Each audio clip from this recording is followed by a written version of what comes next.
everybody, and welcome to TLC Live as every Wednesday. Today, in a special program.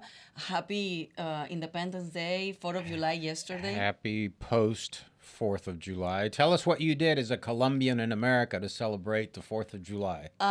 First of all, did you put a flag out in front of your house? No, but Do you own an American flag? but I have an American flag inside of my house. Okay. But I didn't put it outside. Okay, next year we're going to put it outside. Yes. So I lay down in the pool.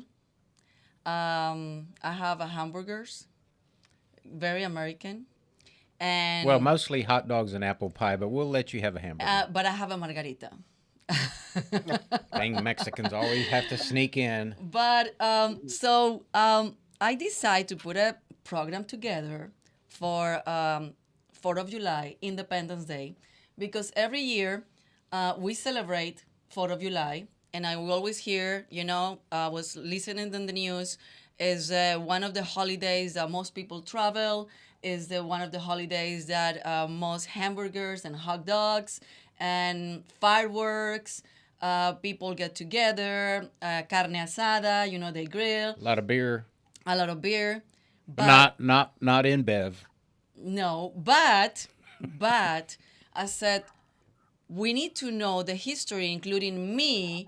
I don't know many things. I want to put it together an educational program to understand why we celebrate 4th of July, calling Independence Day, why people are gathering and getting together. It's a holiday, yeah, it's a getaway, but why we need to know the importance of this day. I agree. Because Good topic. I was reading, also searching up for the show, and I was reading that every year lately we're getting less and less and less people being the word Patriotic. patriotic. Patriotism is waning in America. Exactly. And that's because of the educational system, in my opinion. But we have an expert, right, that's going to talk to us Exactly. about So I said, well, we need to have somebody that it's well known. It's an expert, but knows about history, and also is a doctor and is a professor for the University of St. Thomas. That always that. He's not a medical doctor. He's a PhD. PhD, yeah. Yeah. So they always help us to have a very, very great, good guest in our show. People that knows and have a lot of knowledge of different topics that we discuss here in TLC. So today, as an editorial comment, a Cuban American, a naturalized citizen, a Colombian Colombiana. American naturalized citizen, and an Italian are going to teach us about U.S. history and independence. Exactly. I love America. I know and we were talking to him off the air, and he was sharing with us an interesting story about his personal life, and we want also for him to share with us in the show. So welcome to TLC Live, Dr. Dominic Aquila, Professor and Director of Assessment and Institutional Effectiveness of the University of St. Thomas. Thank you so much for being with us, for give us your time, and also to share not only your personal story about your background and 11 kids that you were talking about, but also talking about the Independence Day, 4th of July. And, it's an educational program, and I'm very excited about it to learn about Well, this special day and in the best country in the world. yes. Well, thank you, Andrea and Orlando, for this opportunity to speak with you. This is a topic that is very dear to me. I grew up in New York City, in Brooklyn, Italian American family. My grandfather on Were you a Dodgers uh, fan? Were the Dodgers still playing in well, Brooklyn? this is a really interesting story. So, my grandfather, rest his soul, was like all my family. They were avid Dodger fans in Brooklyn, and so when I was, I think, 2.5, going on 3 years old, it was my grandfather was very proud to take me to Ebbets Field, which is no longer there. I have no memory of it at all. But he took a picture because he wanted to document the fact that I was there. Then Then the Dodgers left when I was still a very young boy, and we had to suffer through the New York Mets for a while. Uh, but it was when the Dodgers left Brooklyn, it was traumatic for many New Yorkers, especially my family. I grew up in a neighborhood that was literally 2 blocks from where the Brooklyn Dodgers had their corporate headquarters on Montague Street in Brooklyn. Yeah, So it was the equivalent of the curse of the Bambino for Boston, right? You guys suffering under the um, yeah, yeah, and then the big decision was the Yankees were always the enemy of the Dodgers. So right. it was I remember conversations around that. What are we going to do? Are we going to be Yankee fans now? For a good 3 or 4 years, there was no other team in New York besides the Yankees. The Giants had left, and the Dodgers had left. So, So who do you root for um, today, Professor? well, I'm been Houston now since 2007, so I share my allegiance between the New York Yankees and the Houston Astros, both Good. of whom at this point are not doing very well. Right. I mean, they're over 500, but they're not the teams of last year. So, Professor, let's get into the meat of the matter, and that is, as an immigrant, as a refugee from Havana, Cuba, that came to Houston in 1962. I think one of the reasons that I've had tremendous success in this country, as many immigrants have, is part of the education system. I did go to public schools when I started school. I went to Shuren Elementary, which is at Stella Lincoln 610. I graduated from Bel Air High School, and I'm a product of a public institution, the University of Houston. Full disclosure, my sister did attend the University of St. Thomas. I just couldn't afford the tuition. But uh, and I think I studied political science. I was sort of fascinated by political theory, the ancient thinkers, right? Classical liberal uh, politics, liberal. The old works of Plato and the Republic and so forth and so on. And I always learned from those that the education of the public is very important to the Republic. Is that true? And if it is true, are you concerned about the decline of American education and its manifestation on the lack of patriotism? I guess is my question. I share in common with you this grave concern. Another quality or fact about my family is that my wife and I homeschooled all 11 of our kids. And Wow. from when we began in the 1980s when no one was doing it, but it was in part because we were living at that point in Rochester, New York, and the school system was not just um, academically bad. And this is the irony because it was right in the Reagan administration when the Rochester school district was being celebrated as the model for all school districts and the way things would go in the future. And I attended some of the classes before, I wanted to visit the schools. And I was unimpressed with the academics. But it was already in the 80s that the kind of what we would now call a woke agenda was an agenda that was anti-patriotic in many respects. It wasn't so blatant, but it was there as an undercurrent. And it was for that reason that we decided we were going to homeschool, and we started in 1986, and right through to my last daughter, who's just graduating. She'll be graduating St. Thomas, but I was gravely concerned about public education. I'm a product of Catholic education from K through 12, and then I went to non-Catholic institutions for higher ed. But in my studies in history, I looked at the foundation of American public education, which is, in the scheme of things, comparatively new. It really took hold in the common school movement of the 1850s, and its main purpose was uh,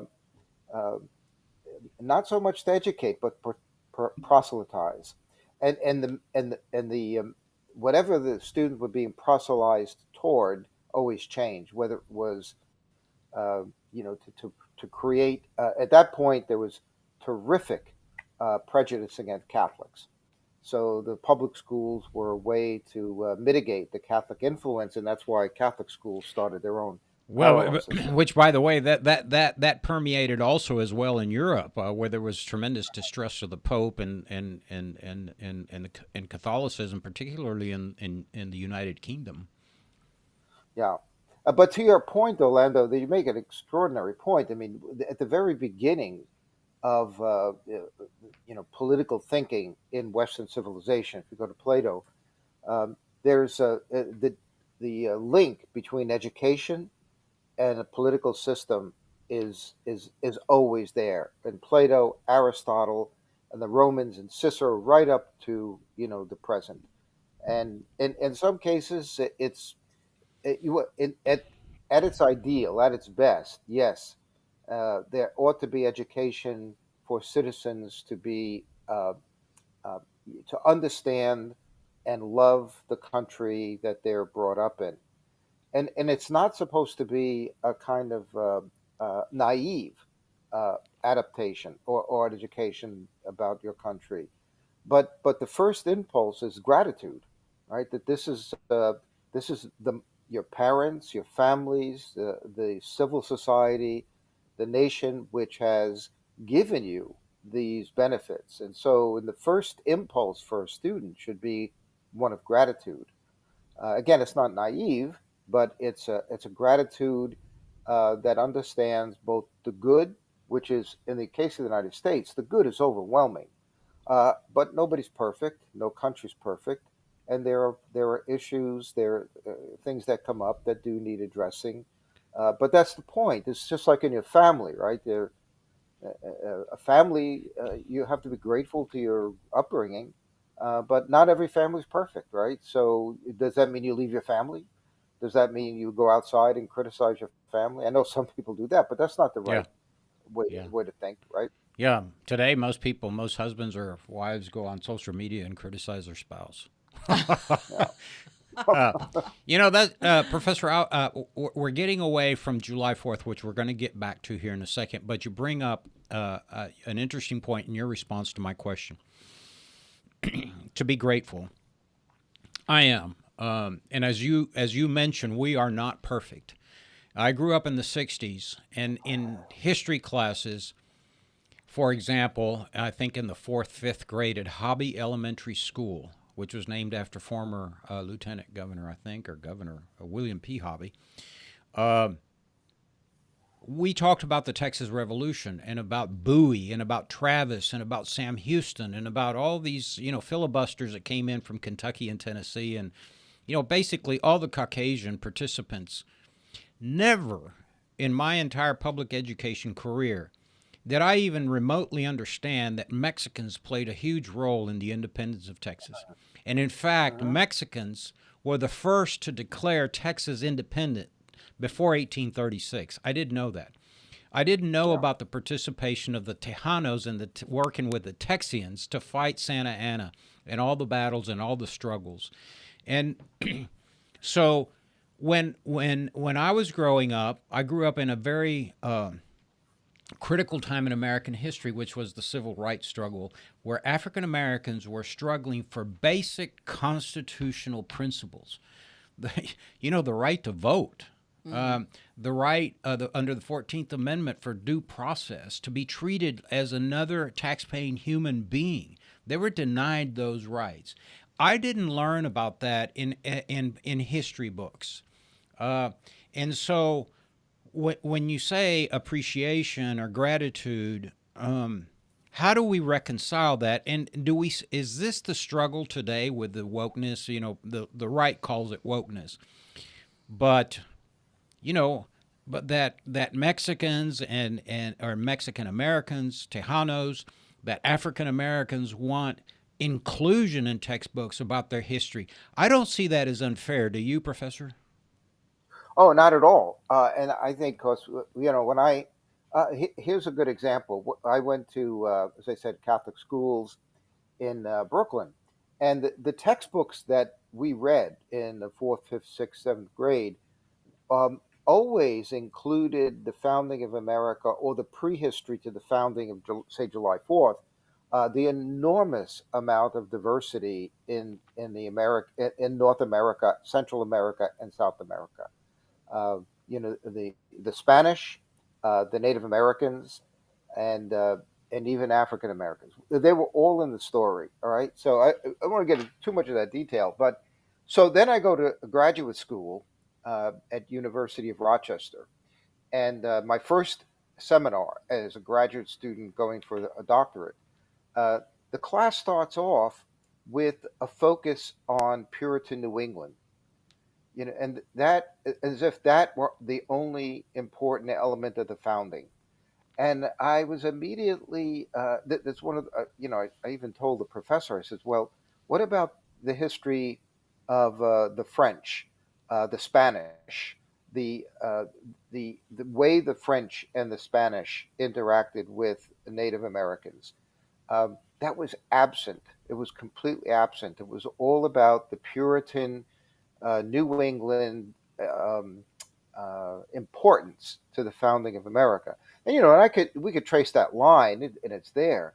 But I was struck recently by Pope Francis when he canonized uh, Junipero Serra, and he was spot on. He said, there are the founding fathers in the American East, but Junipero Serra in California, almost exactly at the same time as the founders of America in the East were making their declaration, that Junipero Serra was also, and this is the words of Pope Francis, a founding father. And I think it's one of the great achievements in history since I went to school, and I'll end up what you were saying, is that more people are being brought into the story.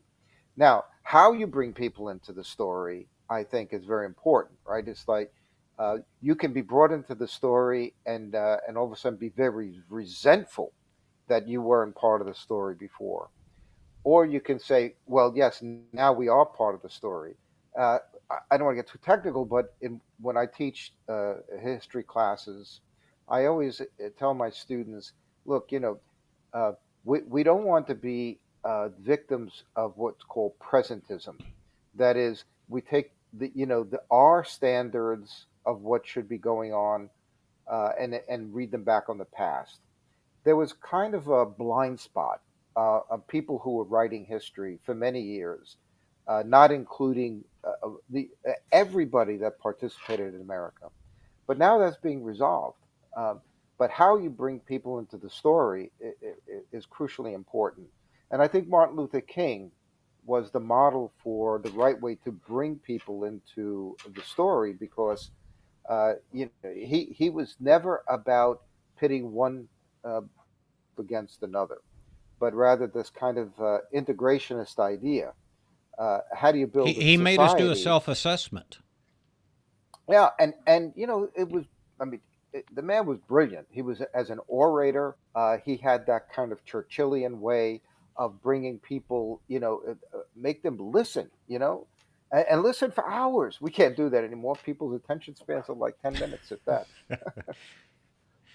Yeah, one of the great books, a compendium of stories written by Martin Luther King, is in a book called Strength to Love.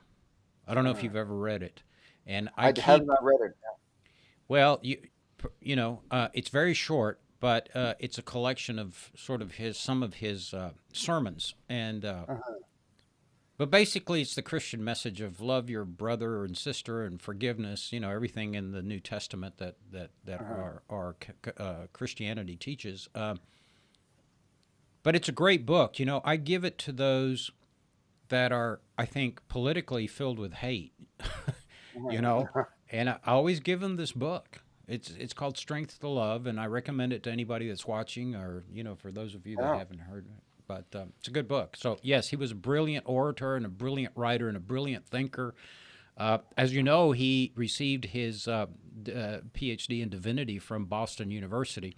My daughter attended Boston University. One of the things I always loved to do, Andrea, when we did orientation for Aubrey in Boston, is go stand in front of the chapel where he would worship, and there is a signage there on the campus at the Boston University highlighting their famous alum Martin Luther King. I always take a picture in front of that, and I'm very proudly put that on my Facebook page. And that, you know what? That to me is America.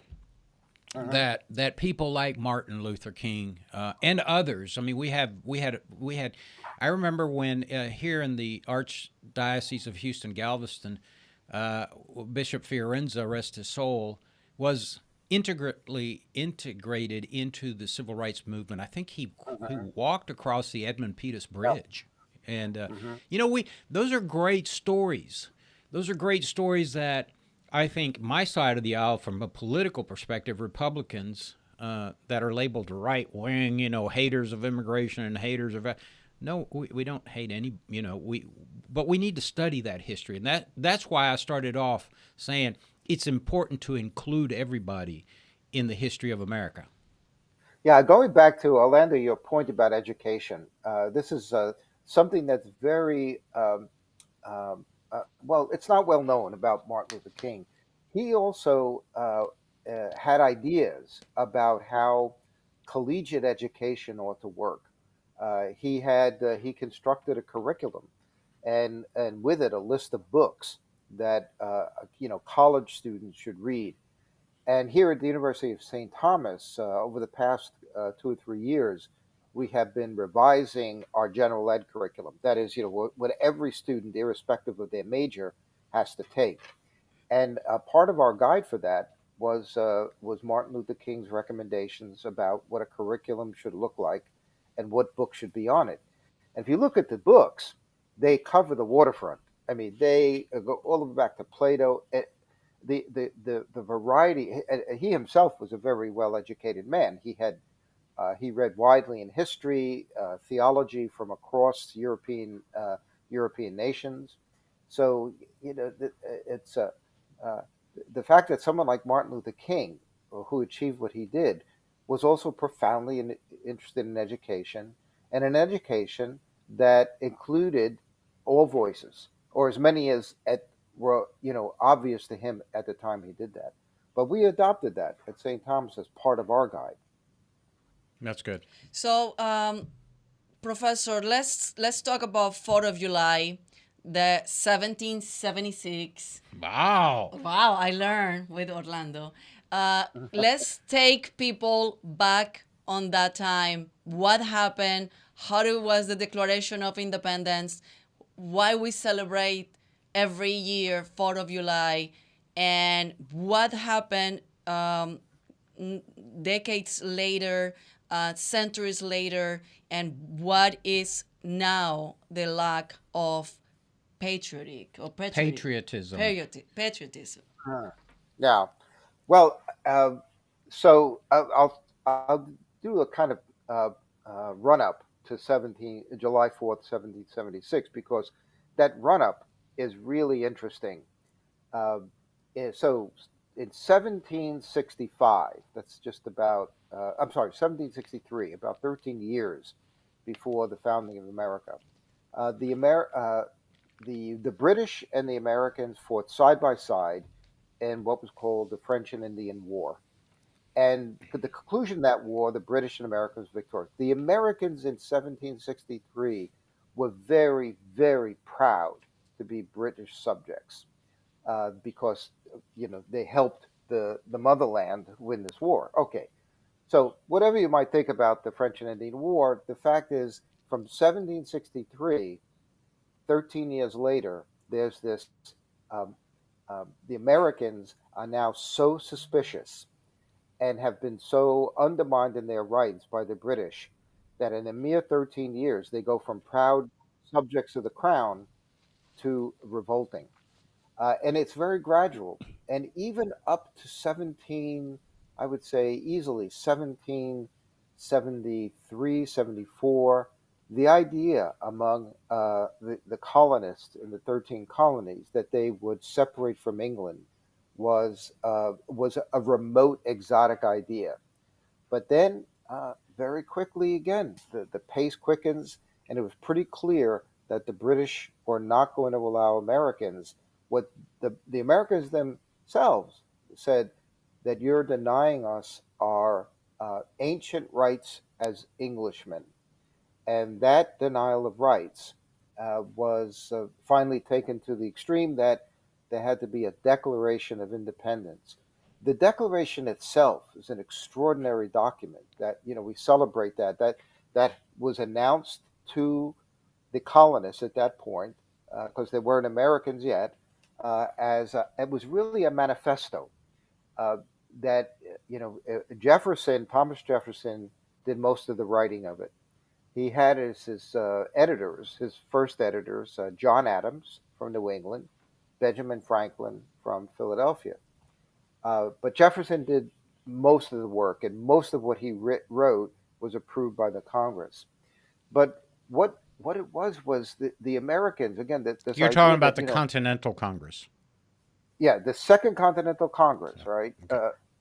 The They commissioned this document, which was in itself extraordinary, right? That yeah, they did the usual thing that a legislative body would do.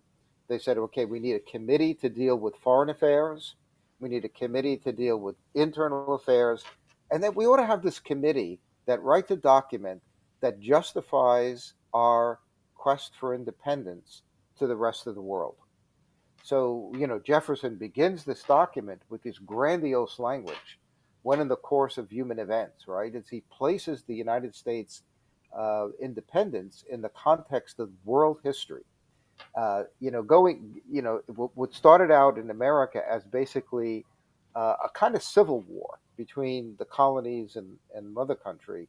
Now, Jefferson raises it to the level when in the course of human events, one people need to sever the bonds that united them.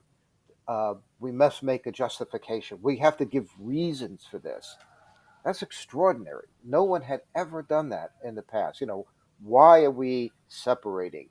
And that was the justification. That's the document that we celebrate. And principally, that first couple of paragraphs, all men are created equal, endowed by the Creator with certain unalienable rights, and among them, and he lists them.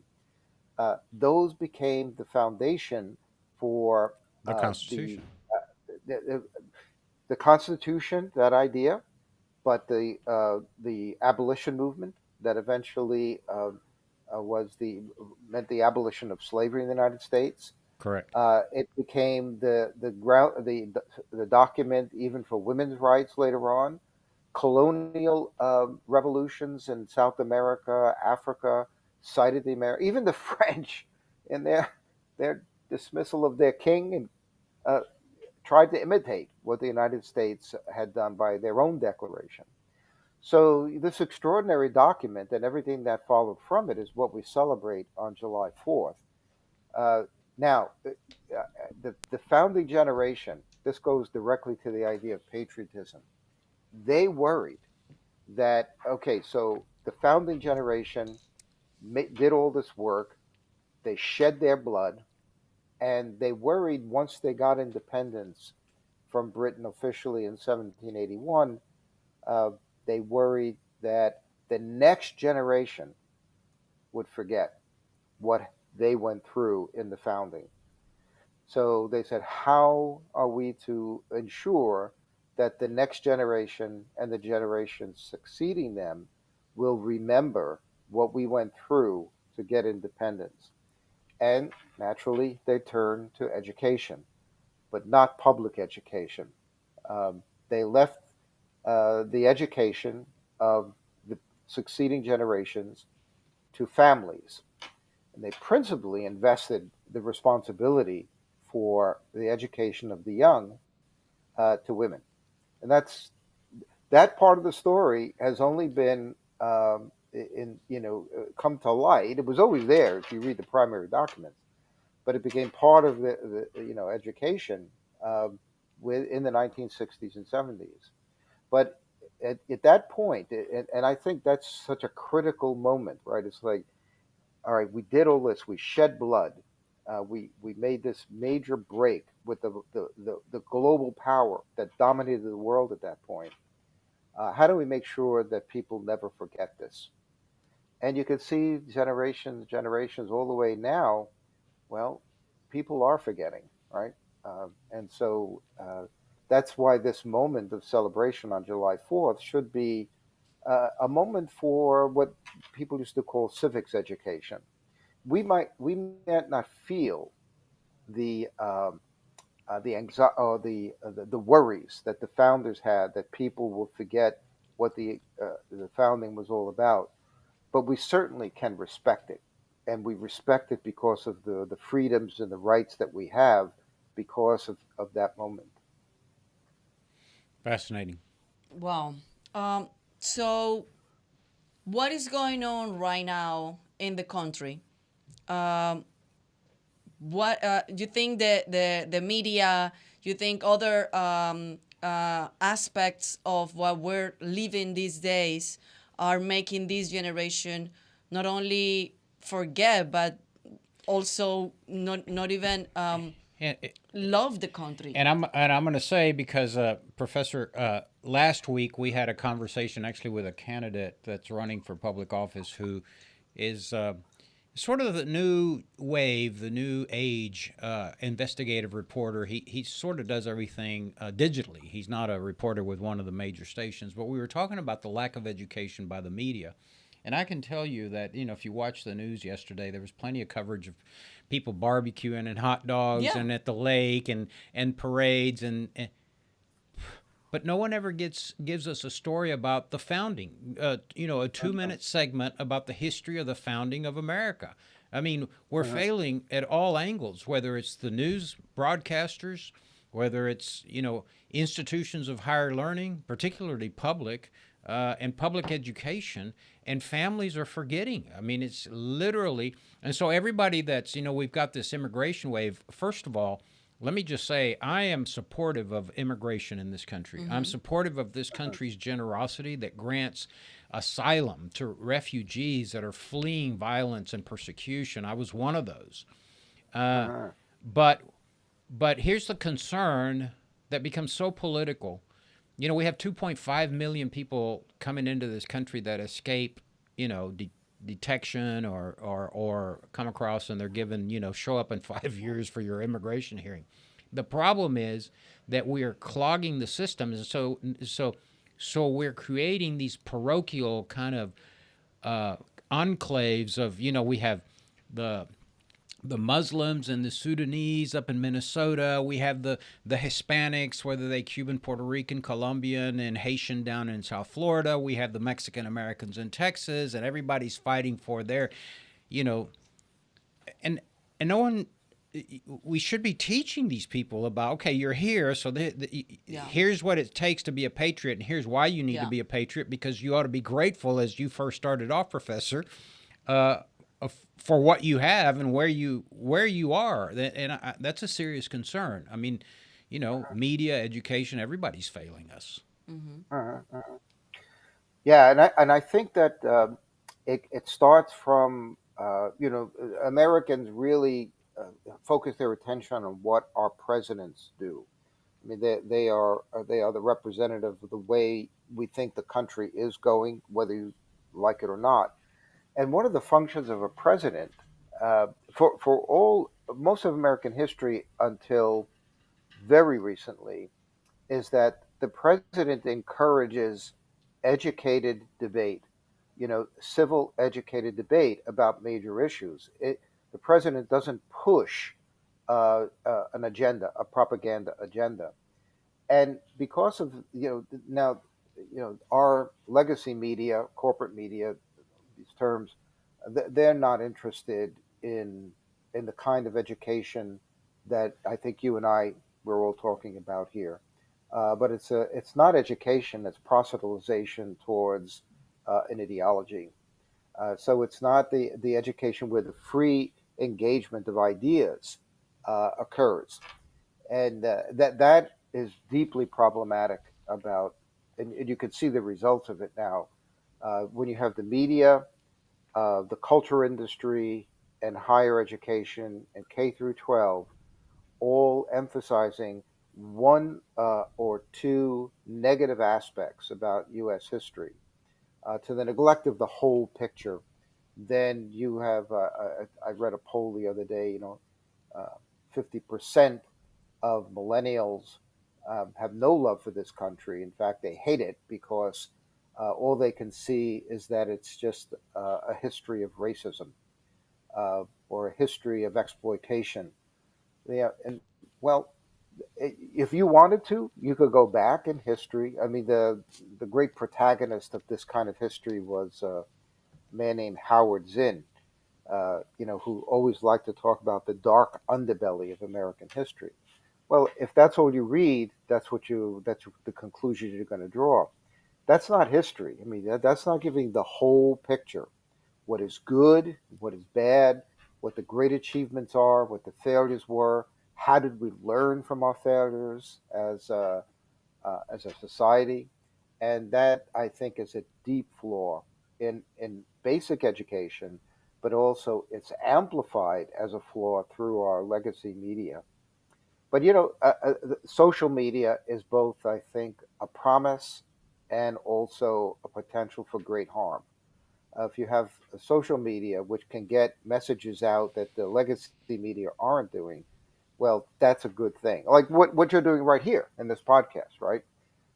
But on the other hand, social media you know, can be absorbed into corporate media. So we'll see how that Well, plays out. and frankly, can be infiltrated because you don't know what you're reading. You don't know the sources. I mean, you'll see Yeah. videos up there of uh, of white supremacist groups in a fight with African Americans, and you think that's America. No, no, it's not. And it's No. probably produced by somebody in Russia, trying to destabilize the United. That's a fact.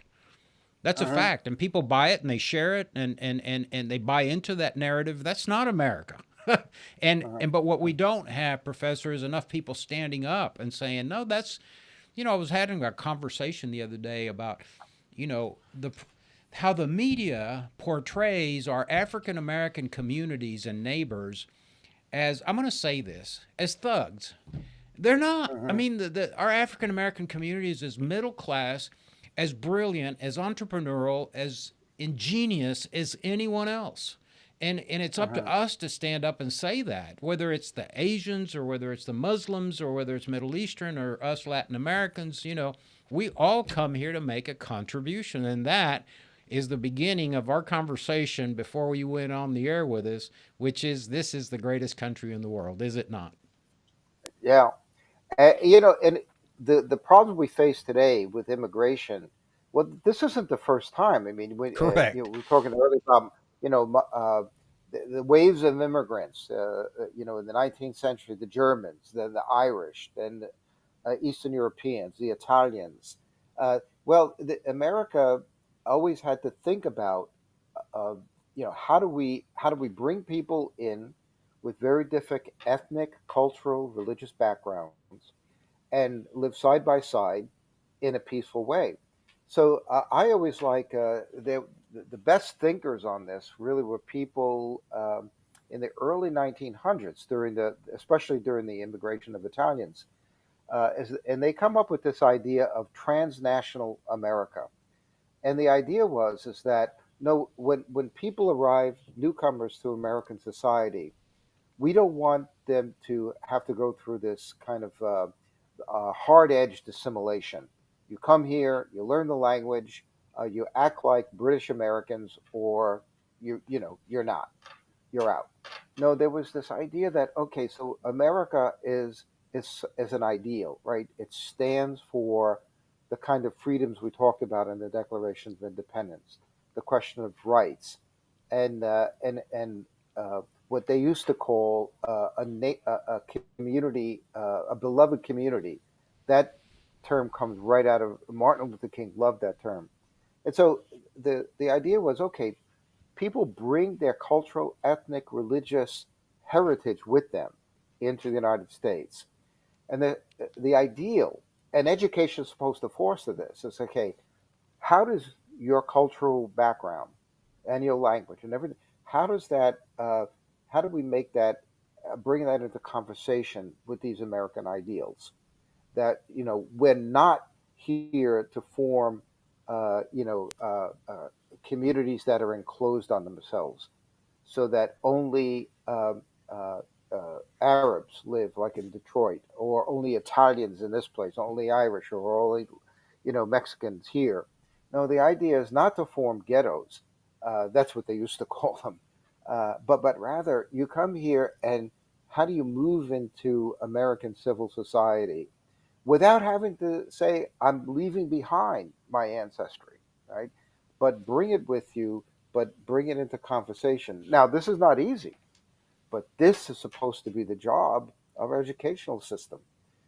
It not in the 19th century not to promote an assimilationist view that disrespects people's heritage, or in the 21st and 20th centuries not in an ideological agenda that wants to upend everything that America ever did, not to create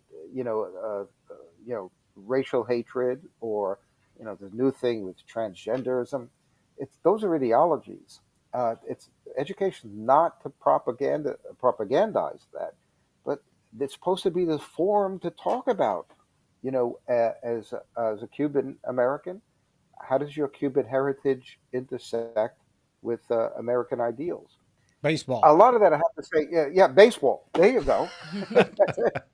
And that's exactly right. Baseball was supposed to be for the longest time, the place where your heritage intersected with America. And baseball, if you look at the history, you can see, it was dominated by the Irish immigrants, German immigrants, Italian immigrants, Italians. Yeah. Hispanics, and yeah, right through. So baseball was this meeting ground.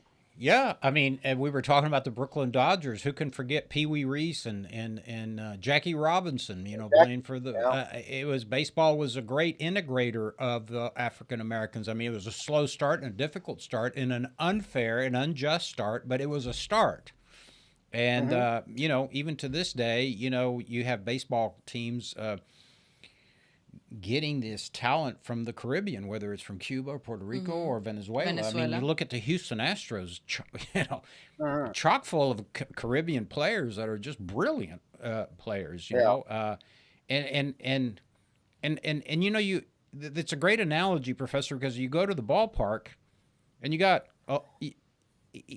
they're rooting for a Venezuelan immigrant that's representing the Houston Astros. And when they go to the World Series, same things happen in New York, or Boston. I mean, you have everybody in Boston went to Fenway Park and sat there in the stands with your fellow Italians and your fellow, Jew and your fellow even New Yorker that moved to Boston, and they may have cheered for the Yankees or the Red Sox, but they were exercising a very basic American, what do I call that act of that's how we got together. I mean, we were Yeah. rivals, but we were still together. We loved one thing, and it was baseball. We cheered for our team. Yeah. And that's why I tell people all the time, because I've been in politics 25 years. Yeah, we have Republicans and Democrats. One wears a red shirt, one wears a blue shirt. But I can tell you, if you go to Arlington National Cemetery, there would be as many blue crosses as there are red crosses. There's as many Hmm. Democrats in those cemeteries as there are Republicans and independents and everybody else. There's as many African Americans and Stars of David and half-crested moons and Christian crosses. That is America, and people Hmm. forget that. Yeah. And I think the day one of the reasons for the loss of patriotism, as respect and gratitude to the United States as a nation, is that the affection that has to come for your country.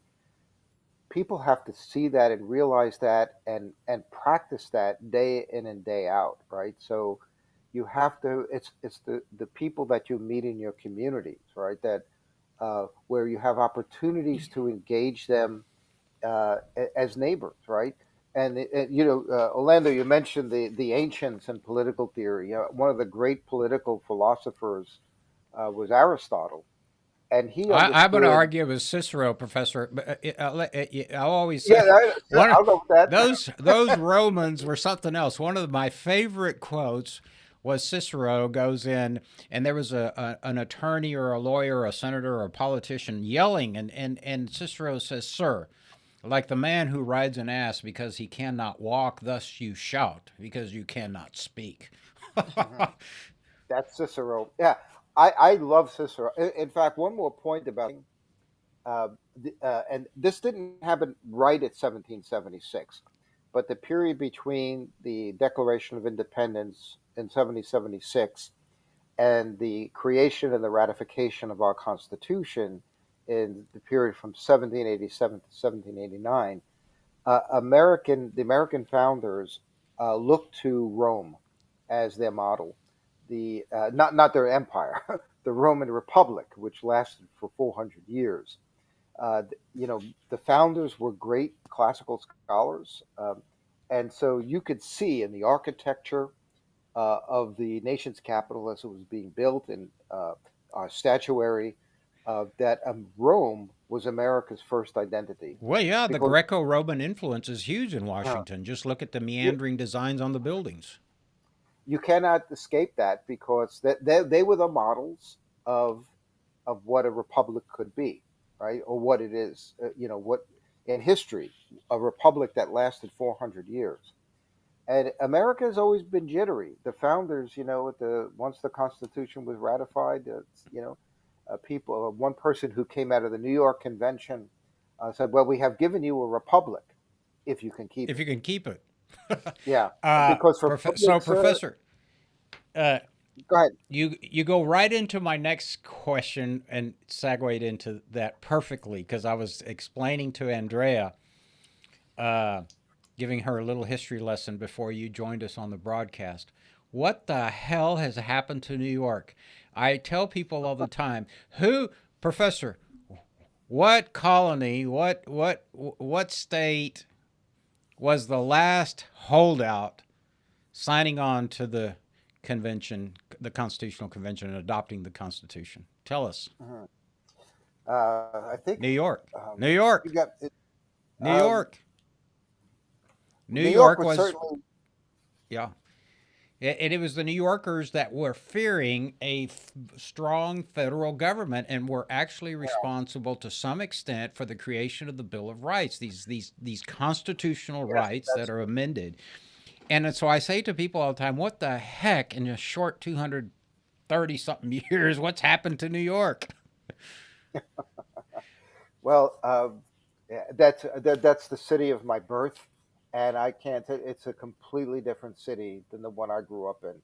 Yeah. Uh, you know, like I grew up in a Brooklyn neighborhood, and you know, New York City is the largest city in the U.S.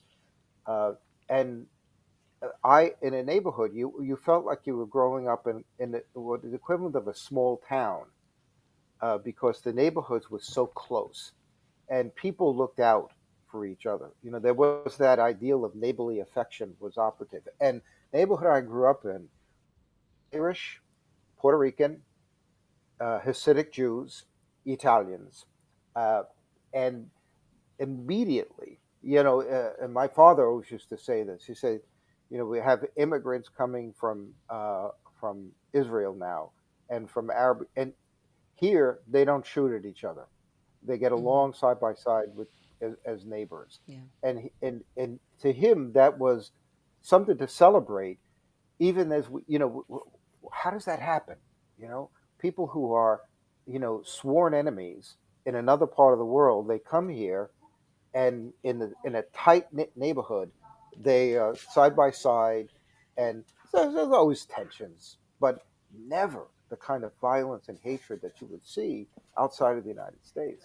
But that's what makes our existence so precarious, right? That's why we're all so concerned about the vitriolic nature of of social media, the lack of education. You know, and it's dangerous. We really live on the edge, do we not? Yeah, no, I agree. And social media allows for this kind of anonymity where you would never say something to someone else face to face that you would say in social media, that you Right. can hide behind anonymity or distance, and that is deeply worrying. Uh, Yeah. you know the Those and are cowards. uh, yeah, so it's like we have to find ways.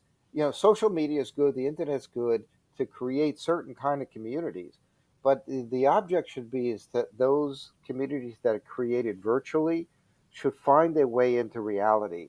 In other words, that people should come together. And I think the university here, we have this experience. We have people taking online classes from all over the world, but they want to come here to meet their colleagues who they've been online with for so long, and they want to meet them face to face. And I tell you, the celebrations that occur, because now, oh, that's the ideal, because if you have that level of anonymity in virtual existence, then the possibility for embodied contact with your neighbors is declines, and I think it also raises the chances that you're going to have greater animosity between communities, and the vitriolic, perfect And now word, can I vitriolic add, rhetoric. and may I add, Professor, that that is the moment in which patriots need to stand up and say, "Wait a minute," sort of be the referees, and say this vitriol is not our heritage, it's not our nature, and but we don't have the patriots to stand up and do that, to lead.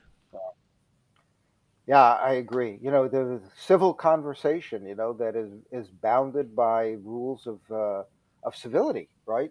Uh, the other ideal for America was the Renaissance humanism, and the idea of civic humanism, where people engaged each other across class lines, uh, to be able to converse about the common good.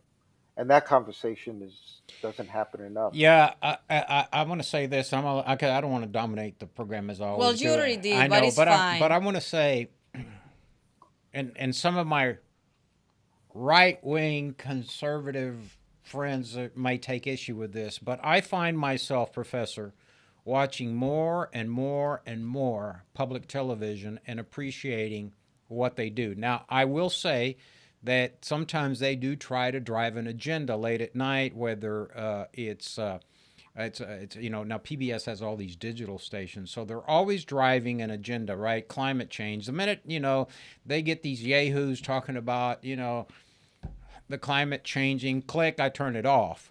But boy, I tell you, one of the great programs they have is called the American Experience, and they have them. It's a whole Yeah. library. You can watch those. I mean, about the civil rights. I have learned so much, and even if I don't agree with it, at least I get that perspective. And I can tell you, as a Cuban coming from a communist country, a democracy needs an outlet even for ideas that you don't agree with. I like Uh-huh. Pacifica Radio. I don't agree with 95% of what the crap that they put out on Pacifica Radio. But it's good to listen to them, and good that they have an outlet to express themselves in a society that values free speech. But Uh-huh. public television has done a fairly good job of trying to present quality programs that you don't always have to agree with, but boy, it gives you a different perspective. And I can tell you, I know they may use this as a commercial, that I've become a better public figure, leader, whatever you want to call it, politician, because of public television. And I don't get that Uh-huh. from regular television anymore. Everybody has an agenda, and even the American people recognize this is what's happening to Disney. A world class company that was about entertaining children, not really taking issue with societal issues. In other words, Disney had always just sort of been, about cartoons and entertaining kids, um, and they would let the societal issues work themselves out. But now they've jumped into that, trying to direct children, because as as Plato said, he understood the importance of the education of the guardians, right? Mhm. Oh yeah, yeah, Yeah, yeah. yeah. No, and yeah, his whole book, "The Republic," which is his great political manifesto, is grounded in education. I mean, how you educate. And one of the things, my first background was in music, and I was always impressed by the power of music in Plato's thinking and Aristotle's, and then even into the Renaissance, even among the Romans, that music, which could be a source of bringing people together, and but also as the first and most important way to educate the soul of citizens. So, but those, those ideals are very difficult I tell you, you bring And up music. I'd have killed to be in Vienna during the Baroque period. Boy, mhm. I'll tell you. Well, Okay, it's a Andrea. call to action Yeah, because this program's been this running a long program is, time, but I'll yeah. tell you, congratulations to you for bringing the professor on and organizing this 4th of July kind of special program. We did run a little long, and Professor, thank you for your time, but I think we all agree it's an important topic. I mean, losing patriotism and losing patriots in America Absolutely. of all stripes Yeah. is important. And the only thing that you see on TV, the commercials, the news is uh, the how many people are gonna travel, how many hamburgers they're gonna eat, how many hot How dogs. many people went through Intercontinental Airport Yeah, July 4th? I the mean, every year. fireworks and people. I mean, don't even know anymore and don't even they don't love this country anymore the way we supposed to love this country. This is the country of opportunities. This is the best country in the world. We all come here for that, and we raising two kids here, and I love this country probably more than I love my own country because I will never have the opportunities that I have in this country back in my country. Professor, I'm going to So announce that Andrea is going to matriculate into your next history class so she learns more about I will. I American will. history. Well, but that's why I decided to put this No, program very good. together. Congratulations. Excellent program and Yeah. excellent guest, Professor Dominic Aquila. Thank you. Maybe we'll have you back next year We will. or sooner. I'm always available, and I want to celebrate the work that you're doing. This is exactly what needs to be done. Is to energize citizens and make them know that we are. It's our responsibility to make sure that we never forget how we got the rights and the freedoms that we have. Well, that's why I said at the beginning of the program, here we have an Italian, a Cuban, and a Colombian all celebrating America July the 4th and the greatness that is America. Feliz Día de la Yeah, Independencia. Thank you, Professor. yeah, yeah. All Thank right. you so much. Thank you for your time. Oh, you're very welcome. Be well. Bye-bye. God bless. Bye. Okay, well, you see, more than Congratulations, executive producer Andrea Gomez. every week I'm better and better and better. Well, nothing like being a self-promoter there, Mark. Well, What do you think? if I don't, Hey, you got to learn self-promotion as well, too. of course, if I always, my parents always tell me, if you don't love yourself, if you don't, si no te piropeas tú misma, ¿quién te va a piropear? Oye, piropeadora. Piropeadora. Piropeadora. In English, we call it tooting your own horn. Exactly. Okay. Okay, that. So you're entitled to toot your horn. It was a good program. Excellent guest.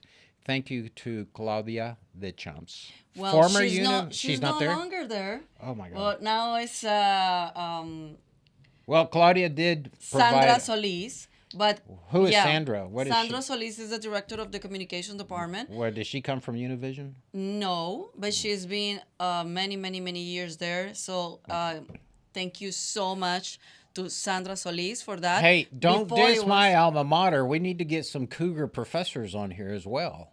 Well, And we have Rice University. Of course, we have I know, Professor but you know what? Kleinberg. I'm gonna give a big credit to University of St. Thomas. Every time that I call different universities, the first one to respond is them. Real? Yeah.